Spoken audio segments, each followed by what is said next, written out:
welcome back to my studio. If you're new here, my name is Morgan and I make all things party and event. And today I want to show you how to put together this balloon number marquee.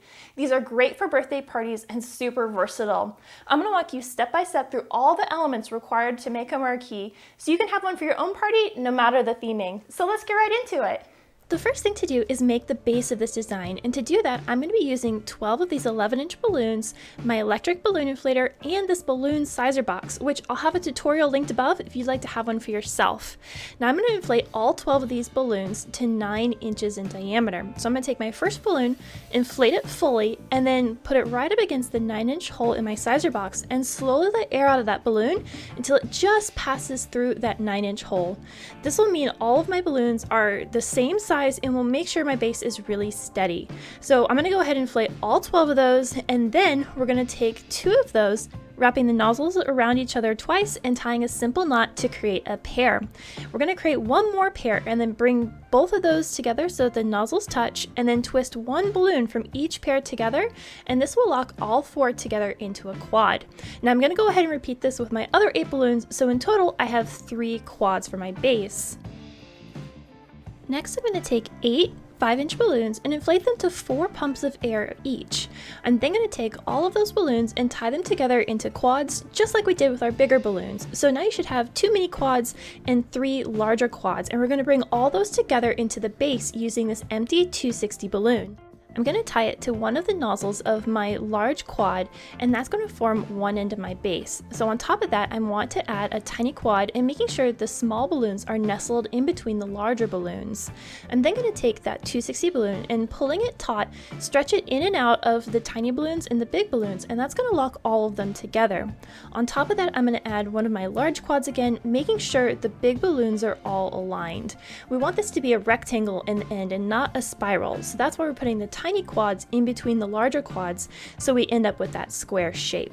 I'm then going to repeat this with my other tiny and large quads, so I've got 3 large quads with 2 tiny quads sandwiched in between.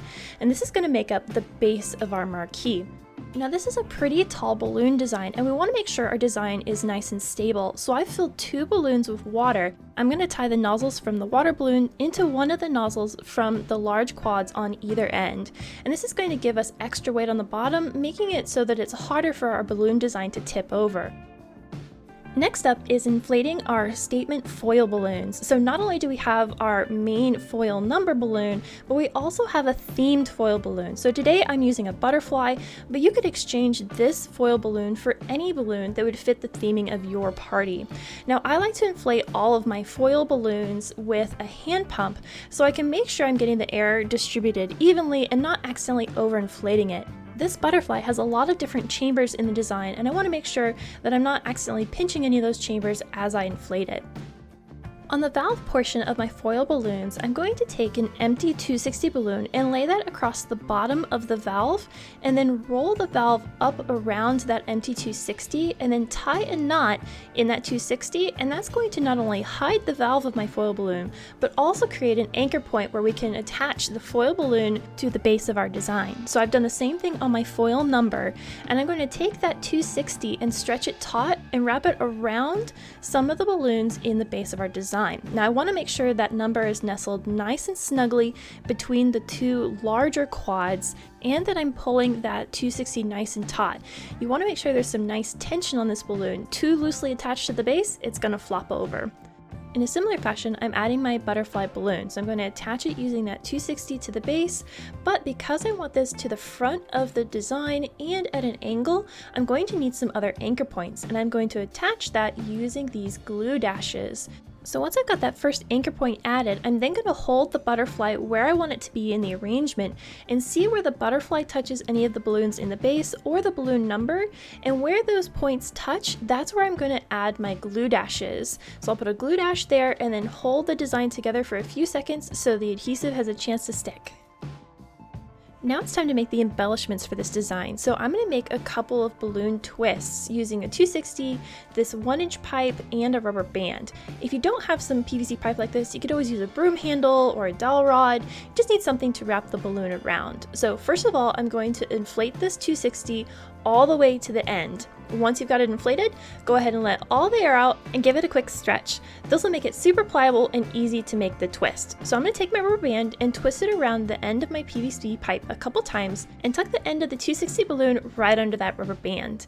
I'm then going to wrap the balloon around the PVC pipe in a tight spiral, making sure there aren't any twists in the balloon. If there's a twist, it won't fully inflate. So once you've got it around the pipe, hold it nice and secure and slowly inflate the balloon.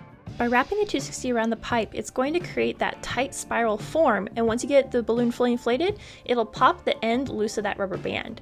So once you've got it off the pipe, just tie a simple knot in the end and you've got a spiral.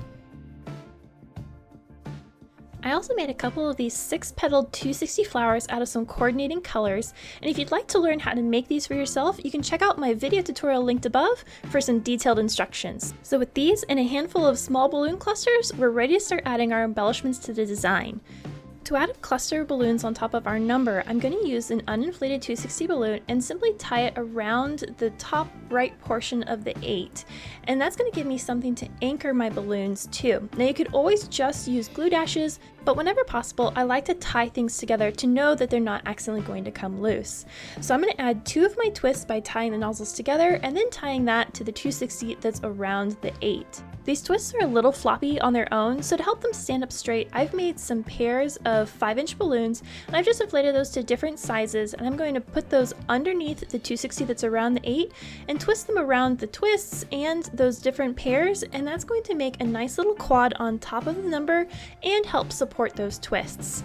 To round out this cluster and hide that 260 around the 8, I'm just going to add a couple of the flowers that I made ahead of time and then move down to the base.